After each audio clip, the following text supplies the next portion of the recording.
नमस्कार, न्यूज़ अब तक में आप तमाम दर्शकों का स्वागत है। और बहुत दिनों के बाद हमारे साथ जो खास लोग हैं, जो खास मेहमान हैं, जुड़े हैं। और ऑल इंडिया कांग्रेस कमेटी के सदस्य इंतखाब आलम साहब और दिल्ली सुप्रीम कोर्ट के वकील भी हैं, और सवार साहब दिल्ली यूनिवर्सिटी के प्रोफेसर हैं। आज के माहौल की अगर बात करें तो बहुत ज़रूरी हो जाता है कि कुछ सवाल पूछना, तो सोचा कि चलो कुछ सवाल आप लोगों से पूछा जाए। खास करके आज जो हालात है कि कानून, अब जो यूनिफॉर्म सिविल कोड है, हम सबसे पहले इंतखाब आलम से जानना चाहेंगे, क्योंकि आप कानूनी आदमी हैं, कानून के जानकार हैं। सबसे पहले कि ये जो यूनिफॉर्म सिविल कोड है, ये क्या है? जो चर्चाएं इस देश में हो रही हैं जी, सबसे पहले तो हम आपका धन्यवाद देते हैं कि हमको और दिल्ली यूनिवर्सिटी के दूर दराज से आए हमारे अररिया के जी, एहिया सभा साहब ज्वाइन करके एक बड़ा अच्छा काम किया है। और हम एक जगह के आते हैं और एक जगह की आवाज को हम चाहते हैं आप तक आपके माध्यम से पूरे देश में फैलाना। जी, देखिए, आपने कहा कि यूसीसी क्या है, यूनिफॉर्म सिविल कोड। जी, सच्चाई है कि इसको अगर हम देखें तो ये 2024 का चुनाव का मसौदा है, इससे बाहर कुछ नहीं है। यूसीसी पर खामखा का, हालांकि हम भी इस पर बोलना नहीं चाहते कि भाई क्या जरूरत है। जी, जब सामने आएगा तो मैं समझूंगा, देखूंगा क्या कानून इसमें इजाजत देती है, उस हिसाब से आदमी बात करेगा। लेकिन आपने एक सवाल ये किया कि देश के अंदर ये चर्चाएं हो रही हैं कि यूसीसी का मतलब क्या है, लोग क्यों परेशान हैं, लोगों के पीछे क्यों ये दौड़ाया जा रहा है। ये कुछ नहीं है जी, ये एक आपस में जो कोई इशू है सरकार के पास, उससे नजर दूर करने के लिए, जी, अलग करने के लिए एक मसौदा बना के पेश कर दिया गया कि यूसीसी पर आप चर्चा करते रहिए। देखिए, ये देश बड़ा भावनात्मक के लोगों से बना है, और एक ऐसा मसौदा अगर हम धार्मिक कहीं ना कहीं इसको देखें तो लोग अपने आप में कहेंगे कि भाई ये धर्म के आधार पर ही है। सच्चाई है कि कानून जब भी यहाँ काम कर रहा है आजादी के बाद से, जी, तो निश्चित तौर पर वो यूनिफॉर्म सिविल कोड ही के तहत काम कर रहा है। जी, उसमें कहीं कोई नहीं है। इस देश में बसने वाले जितने भी नागरिक हैं, चाहे वो किसी धर्म संप्रदाय के हो, किसी जाति के हो, किसी बिरादरी के हो, उनके साथ हिंदुस्तान का कानून एक जैसा है और एक ही जैसा कानून लागू है हमारे के ऊपर भी, जोसेफ के ऊपर भी, अमरिंदर सिंह सोनी के ऊपर भी। तो ये जो हिंदू मुस्लिम सिख ईसाई का जो ये अंजुमन है, इस अंजुमन में जो परमिशन दिया गया है, जो संविधान में अधिकार दिया गया है, उसके तहत इन बातों को लेकर के सबके ऊपर एक जैसा कानून है। ये ऐसा कोई प्रारूप अभी सरकार ने भेजा नहीं है जनता आवाम के बीच में जिस पर कोई चर्चा की जाए। जब आता है वो क्या चाहते हैं, सरकारें क्या चाहती है, लॉ कमीशन क्या चाहता है, और सच्चाई है कि उस दायरे में आकर के अगर कोई बातें होती हैं तो चर्चा करने में भी समझ में आता है। ऐसे ही हम हल्ला करते रहे और इसी हल्ला के दौरान ही बहुत सारे लोग दिग्भ्रमित हो गए हैं, भ्रम में आ गए हैं, लोग इधर उधर माने सोच रहे हैं क्या होगा क्या नहीं होगा। तो ये एजुकेशन की कमी है, और कारण यही है कि लोग आपस में एक चीज को बुनियाद डाल दिया जाता है और उसी तरफ लोग घूमते रहते हैं। हम आपको एक बात और कहना चाहते हैं, इसी से रिलेटेड है कि जो मामला अभी सरकार ने जनता के बीच में लाया नहीं, उस पर ये चर्चा करना और कराना ये भी बेबुनियाद है। ये एक सस्ती लोकप्रियता हासिल करने के लिए इस तरह का एक मामला ले आया सरकार ने क्या दिया, अभी तक कुछ दिया है क्या? जी, आप अगर 44 आर्टिकल की बात अगर आप करेंगे तो उसमें क्या मसौदा है, सरकार ने कौन सा प्रारूप बना के आपको दिया है कि इन बातों पर रहेंगे। इसलिए हम समझते हैं कि इस पर कोई चर्चा की आवश्यकता है।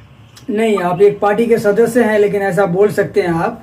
लेकिन अगर दूसरी नज़र में देखा जाए, जैसे कल परसों हमने देखा एक डिबेट में चर्चा कर रहे थे, तो जो लोग हैं, बहुत सारे ऐसे लोग भी हैं जो सपोर्ट कर रहे हैं कि बहुत अच्छा होगा, सबके लिए एक समान कानून होगा, सबके लिए समांतर होगा। लेकिन सवाल ये हो जाता है कि हमारे देश में कई जाति के लोग हैं, कई धर्म के लोग हैं और कई समुदाय के लोग हैं, भाषा अलग है, लिबास अलग है, पहनावा अलग है, त्यौहार अलग है। इन तमाम चीज़ों के लिए ये कितना फर्क पड़ेगा लोगों को, या लोगों के लिए बेहतर है ये कानून?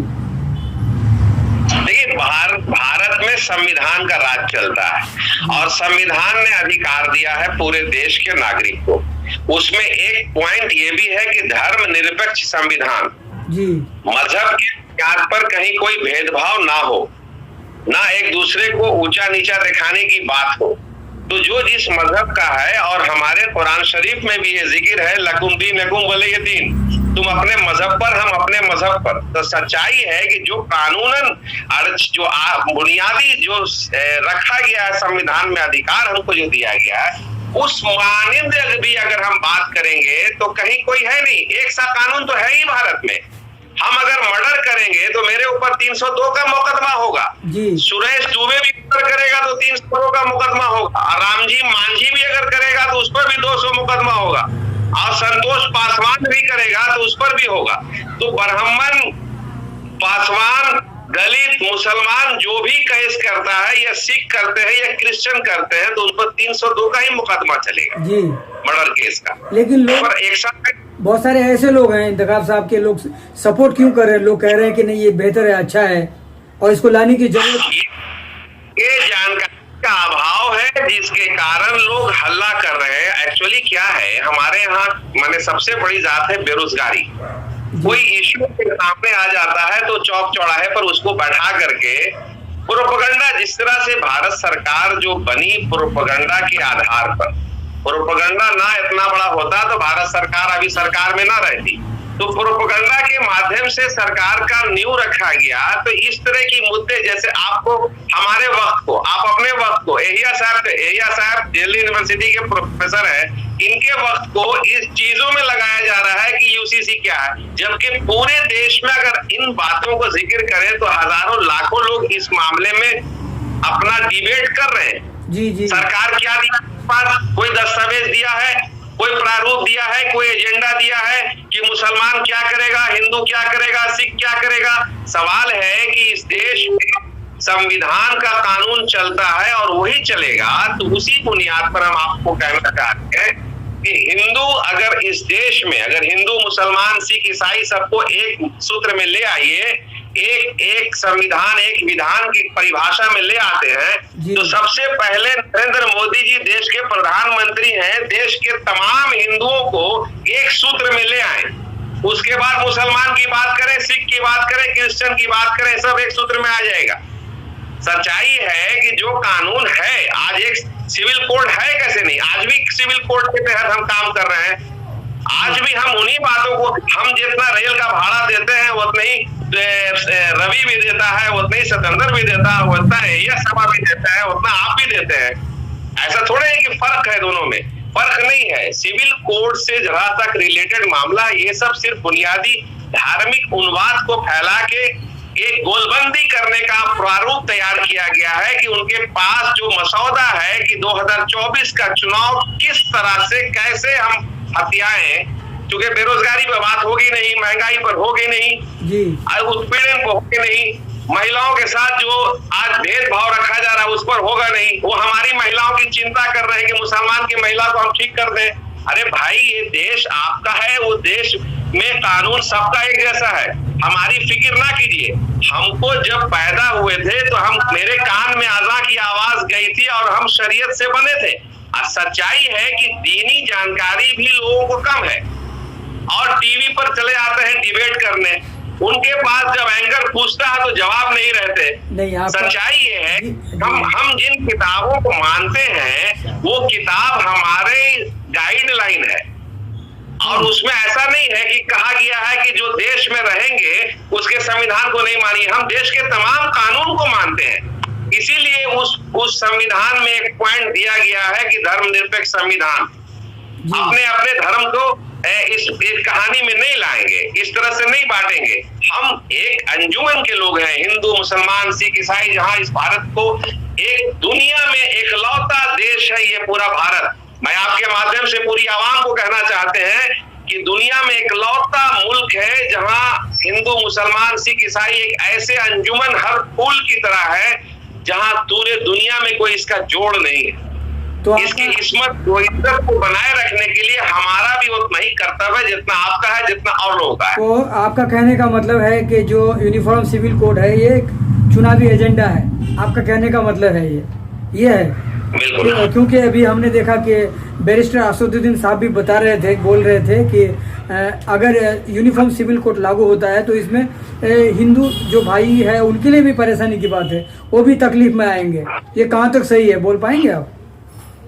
देखिए, सच्चाई है कि हम कितना भागी रहेंगे, कितना मुझे नुकसान होगा, कितना फायदा होगा, इसकी बात नहीं है जी। हम अगर सरकार में हमको अगर कोई चीज दिया गया है, कोई चीज दी गई है, तो उसको जैसे हम अपने नस्बुलैन को लेकर के आए हैं, हम अपने इलेक्शन में एजेंडा को लेकर आए हैं, सरकार में शामिल हो गए। हम कहना चाहते हैं कि सरकार यदि कुछ चाहती है भारत में कानूनी परिवर्तन जी, तो उस मसौदे को जनता के बीच में जो 130, 35, 40, 50 करोड़ जनता है उसके बीच में रखना होगा, उसके पटल पर रखना होगा, और उसके बाद आपको लोगों की राय मशवरा करना होगा। ऐसा ही डिक्टेटरशिप नहीं है, ये लोकतांत्रिक व्यवस्था में चलने वाली सरकार है, और जनता ने जो 2019 में उनको माइंडेड दिया है, लोकतांत्रिक व्यवस्था के तहत दिया है, तो उस इलेक्शन मैनिफेस्टो में जिन घोषणा पत्र के माध्यम से जो आए हैं उनको पूरा करना चाहिए, ना कि इस तरह की बातों को कुरेद करने की ध्रुवीकरण की राजनीति ये शुरू से करते रहे जी। और मैं आपके माध्यम से भी ये भी चाहते हैं कि भारतीय जनता पार्टी के पास सबसे बड़ी अगर पूंजी है तो वो भारतीय मुसलमान है। हम ना रहे तो उनके पास कुछ बचेगा नहीं, कोई एजेंडा ही नहीं बचेगा। जी जी। हमारी चेक की लुंगी या दाढ़ी या टोपी दिखा दिखा के राजनीति करते हैं, दूसरे को बेवकूफ बनाते हैं। इस देश में आज भी पर कैपिटा इनकम जितना हिंदू भाइयों का है ज्यादा मुसलमानों का नहीं है। मुसलमानों के पास तो रोज खाने और कमाने वाली बात है, खोदते हैं तो हम पानी पीते हैं। आज आप जिस शहर में रहते हैं उस शहर का आप सर्वे कर लीजिए, हम जहां रहते हैं वहां सर्वे कर लीजिए कि आप देख लीजिए कि आपके डिस्ट्रिक्ट में, आपके जिला में, आपके प्रखंड में पेट्रोल पंप किसका है, आप देख लीजिए ईटा भट्टा किसका है, जी जी। आप देख लीजिए स्कूल चलाने वाला किसका है, आप कॉलेज कितना है, मेडिकल कॉलेज कौन चला रहा है, या सड़कों पर जो गाड़ियां चल रही हैं उस गाड़ी का ऑनर कौन है, उनकी क्या माने विरासत है, वो आप आकलन कर लीजिए। मुसलमान के पास इस देश में जान देने के अलावा कुछ नहीं है, तो उनका जो भगवान है शनि भगवान, वो मुसलमानों का शनि भगवान भी कुछ नहीं बिगाड़ सकते, क्योंकि हम अल्लाह की तस्वीर को मजबूती से पकड़े हैं। आज सच्चाई है कि जिन बातों को बार बार हमको इशारा करते हैं, आज नरेंद्र मोदी जी आप ही के माध्यम से हम उनसे भी अपील करना चाहते हैं कि थोड़ा सा लिबरल हो जाए तो मुसलमान तो आपके साथ भी खड़ा हो जाएगा। ये कौम तो हक हकूक पर ये है। हमने नीतीश कुमार की भी एक बातों का बहुत तायद करते हैं कि शराबबंदी, उसी तरह से नरेंद्र मोदी जी की भी एक बात जबरदस्त हम तायद करते हैं कि जमाखोरी के खिलाफ नरेंद्र मोदी अगर आगे आते हैं कि आपके पास जमा धन है तो उसको भी निकालिए, अनाज भी अगर ज्यादा रखते हैं, अगर हम अनाज 4 बोरा रख लेंगे तो आप क्या खाएंगे? बिल्कुल। तो इस्लाम ने परमिशन जमाखोरी के खिलाफ नहीं दिया जी, बिल्कुल सख्त खिलाफ है जमाखोरी के, और शराब के भी खिलाफ है। तो ये दोनों व्यक्ति की इन बातों को हम बैक करते हैं, हम उसको सही ठहराते हैं कि नहीं ये दोनों मुद्दा ठीक है। आज अगर पाकी या नापाकी और हराम हलाल ये 4 बातों को समझ ले पूरा देश जी, तो ये देश में कहीं फूट जसज नहीं होने वाला।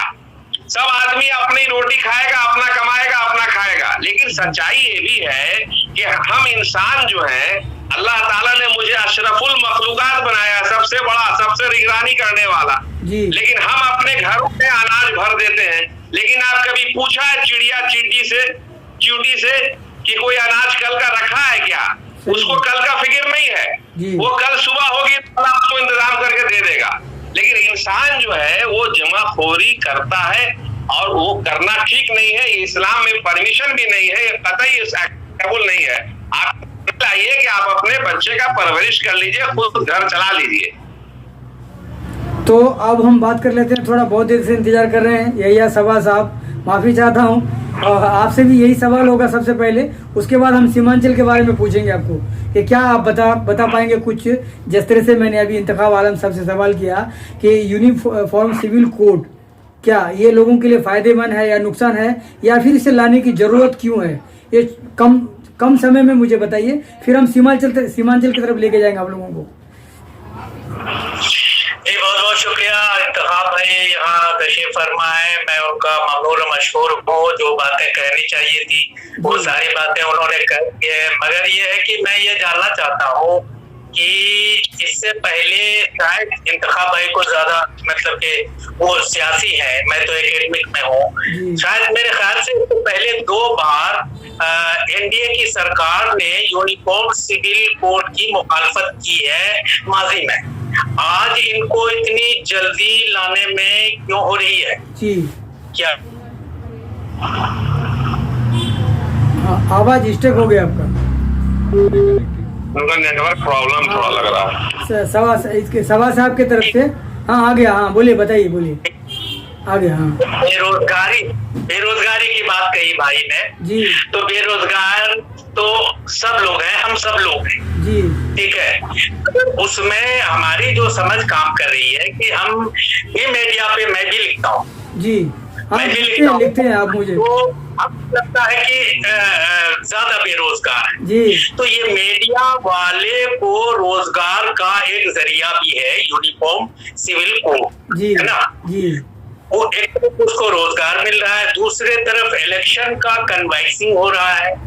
इलेक्शन जितना इलेक्शन है, अगर आपको लाना है तो आप ला क्यों नहीं रहे हैं, मना कौन कर रहा है। एक दूसरी चीज कि यूनिफॉर्म सिविल कोड के लिए हम लोगों को, जो अवैसी साहब ने पिछले दिनों कहा है, ज्यादा हम लोगों को इमोशनल नहीं होना है, उनको लाना है, जिनको लाना है वो ले आए, वेलकम हम करते हैं।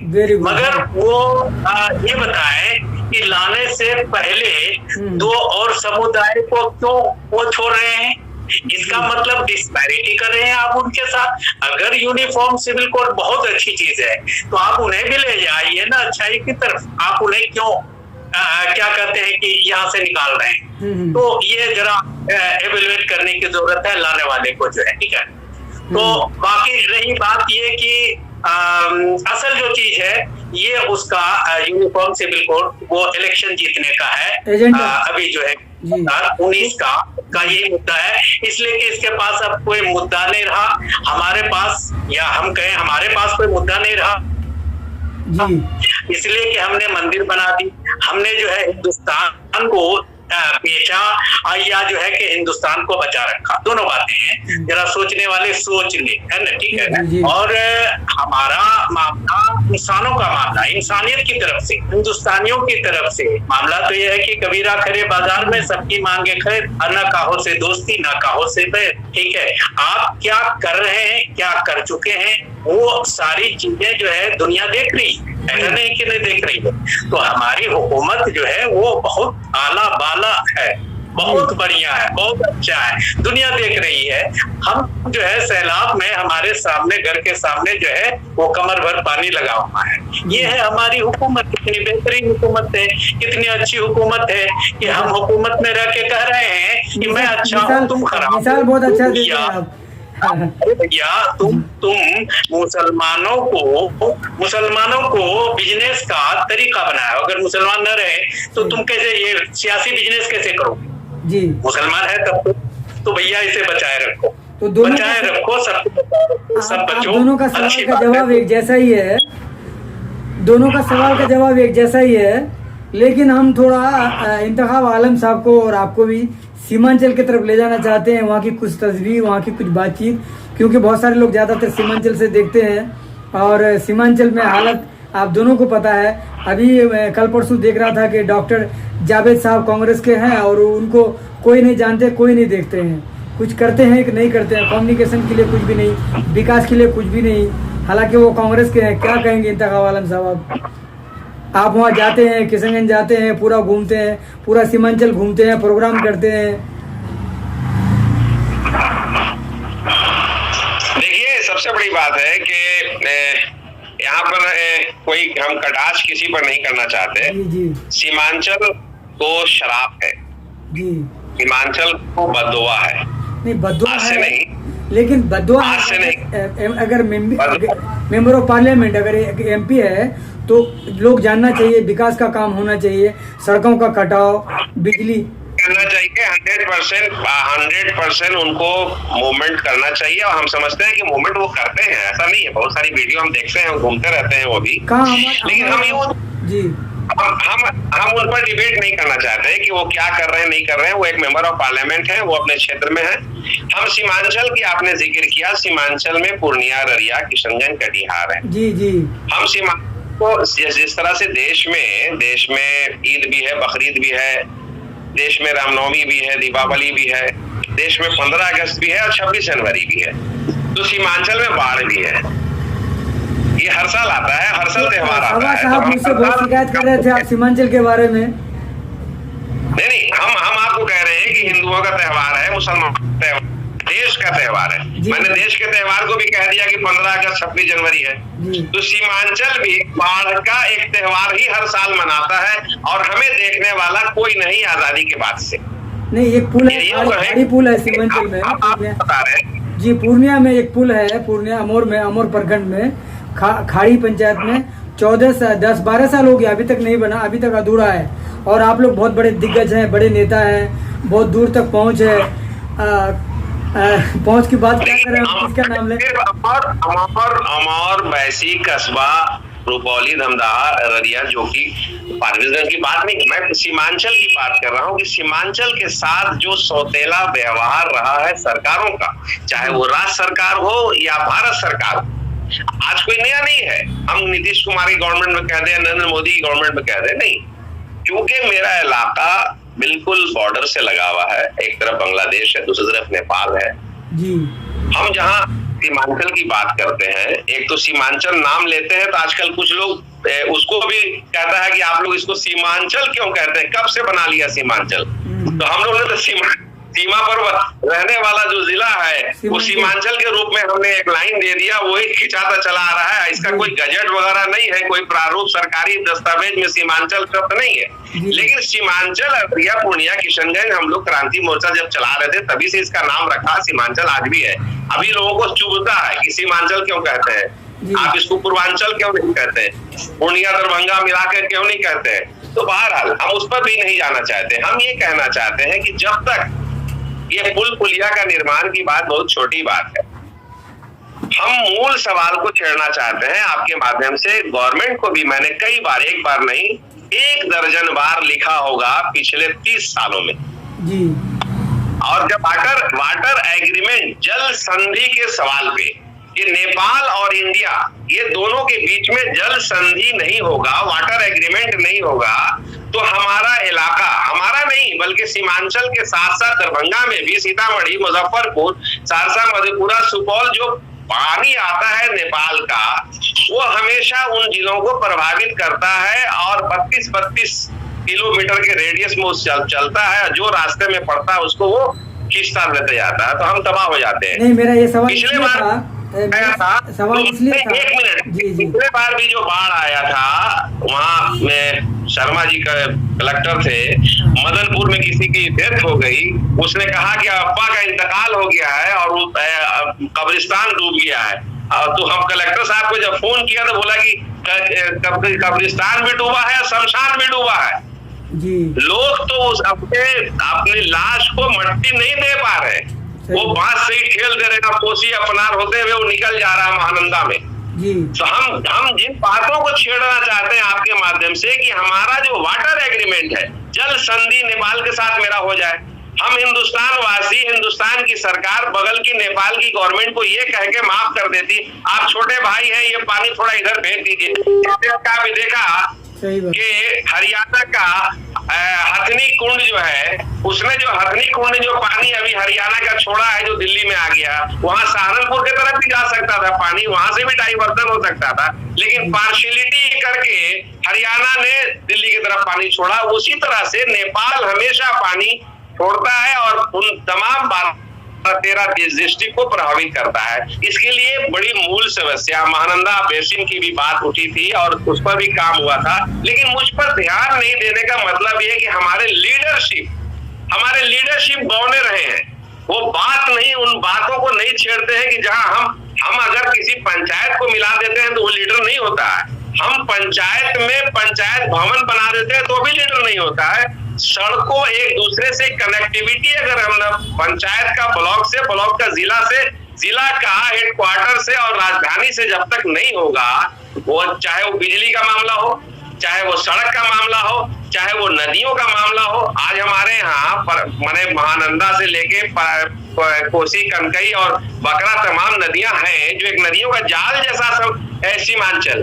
अगर हम उसी को एक दूसरे से कनेक्टिविटी करेंगे तो हम बहुत सारा कुछ कर सकते हैं। चाहे वो मखाना का इशू हो, मखाना की खेती कर सकते हैं, हम मछली पालन कर सकते हैं, हम चाय का उद्योग पर आधारित कर सकते हैं। लेकिन विजन, तकलीफ बहुत लोगों को होगी, विजन नहीं है लोगों को कि आज उस विजन के माध्यम से इलाके की भलाई के लिए कुछ कर दें। आज हम एम्स का डिमांड करते, 2 महीना पहले की बात है, लगातार हम एम्स का भी डिमांड करते हैं, पूर्णिया के सीमांचल में हो। लगातार हम दिल्ली में उन लोगों का इलाज कराते रहे हैं जो लोग सीमांचल अररिया से, पूर्णिया से या किशनगंज, कटिहार से आते रहे हैं या पटना से आते रहे हैं, इलाज कराते रहे। हम चाहते हैं कि सीमांचल में एक अपना एम्स हो।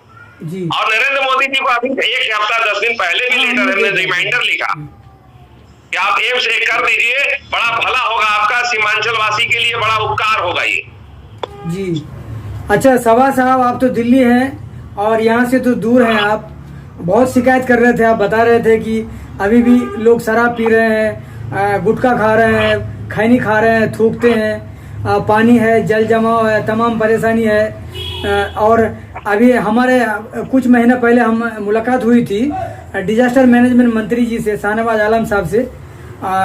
एक बार मैं गया था वहाँ, तो उन्होंने कहा था कि हमारे जो वाली साहब का सपना है, तस्लीमुद्दीन साहब, जो मरहूम जनाब तस्लीमुद्दीन साहब का सपना था कि वो डैम बने, बांध बने और लोगों को सुविधा मिले। अब तो वो मंत्री बन गए हैं और इसके बीच में आपने बहुत कुछ कहा था हमें, तो क्या लगता है आप वहाँ दिल्ली से क्या कुछ जवाब देना चाहते हैं? एक प्रोफेसर है, आपको बहुत जानकारी है, उस इलाके के बारे में बहुत जानकारी है आपको, और मंत्री जी भी अपने हैं आपके तस्लीम साहब भी अपने हैं आपके, तो हम यहाँ बता नहीं सकते रिश्ते के बारे में। अपने सारे हैं मेरे, और मैं तो भाईजान, ऐसा भाईजान ही कहता हूँ, बेइंतखाब भाई है यहाँ। और उन्होंने जो असल बात है उन्होंने कह दी कि सैलाब का जो क्या कहेंगे, मारा हुआ मैं भी हूँ। मेरे वालिद मोहतरम के पास बेशुमार जमीनें रहती हैं जी। चाहे मैं दिल्ली यूनिवर्सिटी में प्रोफेसर हूँ, भाईजान जानते हैं, मेरा एक भाई HRD में जो है कि ऑफिसर है जी। 2 भाई वही बहुत बड़े ओहदे पे एकेडमिक में ही है, एक भाई सऊदी गवर्नमेंट में। मैं ये कह रहा हूँ कि ये जल जमाव क्यों होता है, क्यों नहीं इंतजाम हुआ? नेपाल और बिहार और इंडिया के दरमियान मुआहदा करके और वो क्या करते हैं कि वो पानी जमा करने का जो है इंतजाम क्यों नहीं किया? तो आपके घर में तो मंत्री है ना? नहीं, आपके घर में तो मंत्री है। हाँ, नदियों से भी रह चुके हैं आपके घर में। पानी का रास्ता क्यों नहीं जो है निकाला? हाँ, बस देखिए कि वहाँ की जो लीडरशिप रही है, जो मेरे नॉलेज में है जी, ठीक है, वो ये है कि मैंने ये बात इसलिए बताई कि सैलाब से हम भी मुतासिर रहे और क्या करना पड़ा, है ना, ठीक है। और मुतासिर क्यों रहे? वहाँ की जो लीडरशिप है वो ब्यूरोक्रेसी, क्या कहते हैं कि फ्यूडल माइंडेड है, कल भी था, आज भी है, कल भी रहेगा। ये वहाँ की जो लीडरशिप है उसने वहाँ के लोगों को न पढ़ने दिया और न जो है जिंदगी को बेहतर ढंग से गुजारने का मौका जो है फराहम किया। वहाँ की लीडरशिप मैं नाम किसी का नहीं ले रहा हूँ, हाँ सही बात, मैं नाम किसी का नहीं ले, ठीक है। वहां की लीडरशिप कौन थे लीडर, कौन हिंदुस्तान से कब्रिस्तान चले गए और कौन कब्रिस्तान से आज भी गाइड कर रहे हो अपने पोस्टेरिटी को, अपने आने वाली नस्लों को, कि वहां के अवामुन्नास का जो है एक्सप्लॉयटेशन करते रहो, तब तुम्हारे ये कब्जे में रहेंगे। तो ऐसे में फिर कैसे ये डैम बनेगा, अब कैसे गरीबी खत्म होगी, अब कैसे नदियों का को कनेक्ट किया जाएगा। वहां की लीडरशिप, और लीडरशिप में क्या कहते हैं, करप्शन। मैंने पिछले दिनों काफी लोगों से, एक लड़की अभी हमारे कबीले के भाईजान जानते हैं, नेहा करके जर्नलिस्ट बन के गई है।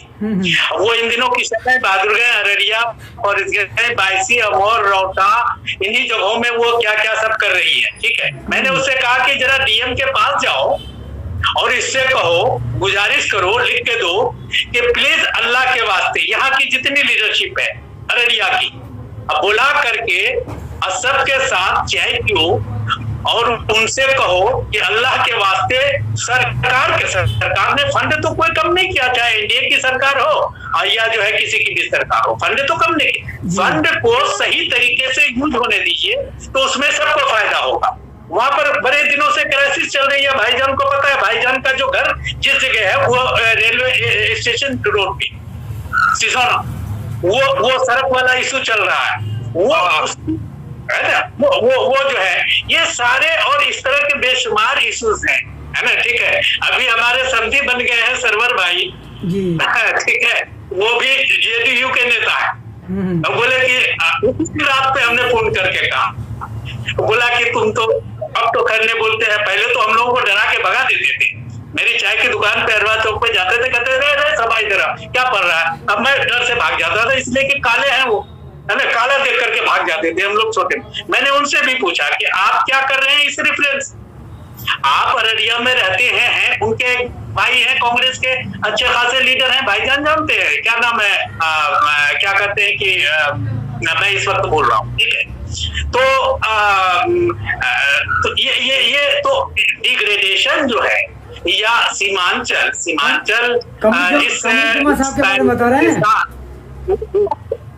के साथ, तो सीमांचल गांधी जो थे वो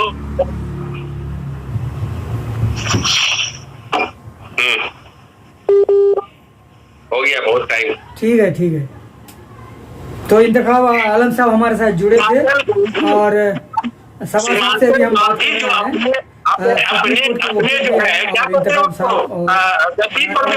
रहे हैं के सदस्य भी हैं, वो क्या कर जी वो क्या कर रहे थे। मैं अभी पिछले दिनों फोन आया था, जी है ना, नेहा के पास तो कहा कि फोन आया था, हमने कहा आपको एक ही जवाब देना है कि इलेक्शन क्यों हारे आप। अच्छा, आप हमें बताइए, मुझे जाते जाते बता दीजिए नोट में आप जी आप दोनों से मेरा सवाल है, क्या किया सुनिए, आप जाते नहीं आप दोनों जाते जाते ये सवाल दोनों से है कि मुझे ये बता दीजिए कि वहाँ की लीडरशिप आम लोगों को, अवामुन्नास को डराती है। और मैंने आपसे पिछले दिनों से ही कहा था, आज 6 बजे के बाद पहुंचिए अररिया, पूर्णिया, किशनगंज, बहादुरगंज, अमौर, रौटा, बैसा, कहीं भी, और खासतौर से जो कि हाट के गांव में 6 बजे के बाद चर्च, गांजा, भांग, दारू, शराब, ताड़ी सप्लाई होता है। उसका करने वाला कौन है? नेहा ने बताया है 2 आदमी का नाम, जी कागिल तो ही यही बोलो है। लेकिन ये लीडरशिप होगा, ये चीज सही दुरुस्त होगा कैसे?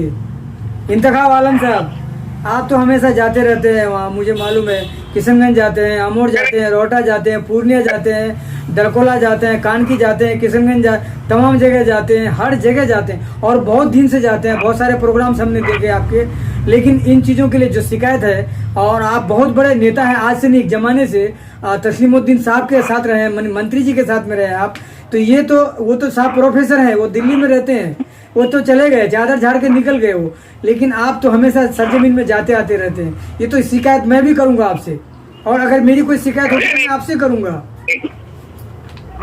ये देखिए, ईमानदारी की कमी है। जो लीडर्स हैं उनको सर जोड़ के एक जगह बैठना होगा प्रशासन के साथ, और बाज़ाब्ते उनको के लिए तब्दील चलाना होगा। जो नहीं सुधरेंगे उनको नहीं परेशान कराओ, उनको डर पैदा करना पड़ेगा। सही बात। हम तो आपको बता, मैं ररिया गया कई बार, डाक बंगला में खुद रुका, आज जब फजर की नमाज पढ़ने मस्जिद गया तो बगल वाली गली से गया जहाँ इस्तिंजा खाना होके जाना पड़ता है, तो देखा कि इस्तिंजा वाले में 2 बोतल रखा हुआ। अरे बाप, तो ये दूर सच्चाई है, आप ही लोग कर सकते हैं। ये जो शिकायतें हैं ये चीज के लिए जन आंदोलन की जरूरत है, और घर घर में इतना ज्यादा फैल गया है और इसको फैलाया गया है। ये फैला तो जरूर है, लेकिन इसको फैलाया गया है इसलिए भी कि ये तमाम इलाके के लोगों को बर्बाद किया जाए और इनके आने वाली पीढ़ी को भी माने चोट पहुंचाया जाए। ये लोग सारे नपुंसक हो जाएंगे। तो जो जो ड्रग्स ले रहे हैं, ये सारी आबादी पर असर पड़ेगा कि नपुंसक हो जाएगा। इनका शादी वादी से कोई मतलब नहीं रहेगा, शादी कर भी तो कुछ नहीं होगा। तो इस तरह की एक घिनौनी साजिश चल रही है और उसमें हमारे नौजवान बहुत ज्यादा लिप्त हो गए हैं। मट्टी के अंदर और नहरों में पानी के अंदर गाड़ करके बोरा में डाल देता है नहर के अंदर, और फिर उसके बाद निकालता है बेचने के लिए। तो सवाल है कि ये सारे लोग लोकल भी जानते हैं, इन्वॉल्व रहते हैं कहीं ना कहीं। उनको लाठी लेके, हॉकी स्टिक लेके निकलना होगा और ईमानदारी से काम करना होगा। प्रशासन को भी इसमें सचेत करना होगा कि प्रशासन कहीं कहीं इन्वॉल्व रहता है तो उसको भी होना होगा। लीडर अगर इन्वॉल्व है तो उनको भी सचेत करना होगा। तो इसके लिए एक बड़ी लड़ाई है और वो लड़ाई निश्चित तौर पर होनी चाहिए। पूरी आबादी अफेक्टेड हो रही है और उस आबादी को बचाना है, तो आज हम आपको सर जोड़ना पड़ेगा जी। वो सर नहीं जुड़े ये काम नहीं होगा। और ईमानदारी से जहां अगर वहां के लोग इस तरह की बात अगर करते हैं, इंतखाब आलम को अगर पुकारते हैं तो इंतखाब आलम पहला आदमी होगा वहां पहुंचेगा। तो आज जो है ये इतना ही काफी है। अगली वीडियो में फिर मिलेंगे हम आप दोनों से। बाकी अधूरा रहा क्योंकि बहुत वक्त निकल चुका है और ये शिकायत आपसे भी रहेगी इंतखाब आलम साहब, क्योंकि प्रोफेसर साहब दिल्ली में रहते हैं लेकिन आप हमेशा वहाँ प्रोग्राम करते हैं। जब मौसम अच्छा रहता है तो आप जाते हैं, लेकिन इस मुद्दे को आप नहीं उठाते हैं। ये मेरी तरफ से शिकायत है, ये मुद्दे को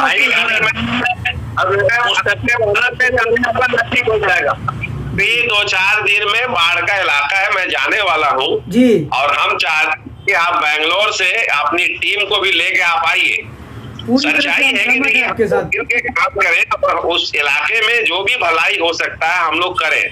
शिक्षक संस्कृति उपस्थित करें, वहाँ हॉस्पिटल बनाए, मेडिकल कॉलेज बनाए, सड़कों का निर्माण कराए।